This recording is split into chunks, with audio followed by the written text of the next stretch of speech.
Ce sont des talents qui gèrent de l'argent. Ce sont des gérants qui sont un peu hors du commun.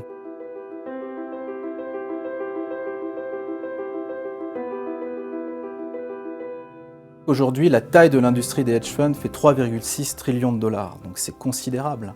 C'est un monde qui a énormément évolué et qui s'est beaucoup institutionnalisé. Nous ne sommes pas un acteur institutionnel au sens d'un fonds de pension américain ou d'un fonds souverain asiatique. Donc nous, on doit se battre avec nos armes. Nos armes, elles sont la connaissance de ces personnes, d'avoir été investies depuis de nombreuses années.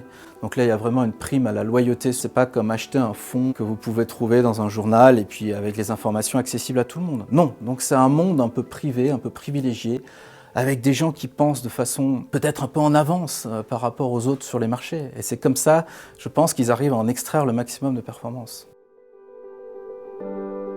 Dans la gestion alternative, vous avez deux grandes catégories de stratégies.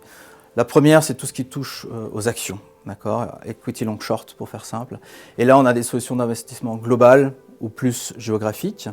Et la deuxième catégorie, c'est tout ce qui est stratégie relative value, d'arbitrage. Avec les taux d'intérêt qu'on connaît aujourd'hui, on ne peut pas se permettre d'être investi dans l'obligataire avec des perspectives de rendement satisfaisantes pour les clients. Et bien, cette seconde catégorie de stratégie nous permet de répondre à cette demande et d'offrir une solution d'investissement qui nous permet d'avoir des performances ajustées au risque de façon intéressante.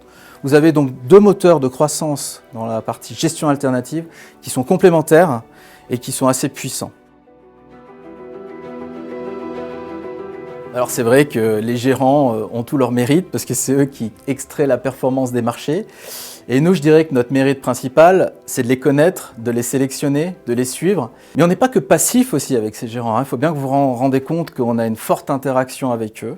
Une des plus grandes qualités qu'a eu George Soros dans son histoire au niveau du hedge fund, c'est vraiment le concept de réflexivité. Donc, c'est-à-dire d'avoir cette interaction entre lui-même, comment il voyait les marchés, et puis évidemment c'est un génie de la finance, donc il a réussi des coups incroyables. Mais ensuite, il se rendait compte un petit peu quelles étaient les attentes des investisseurs.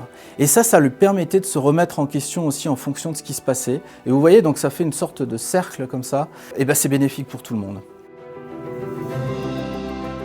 Je pense que nous faisons partie des acteurs historiques encore présents avec une taille, je dirais, assez importante pour pouvoir être actifs dans ce marché.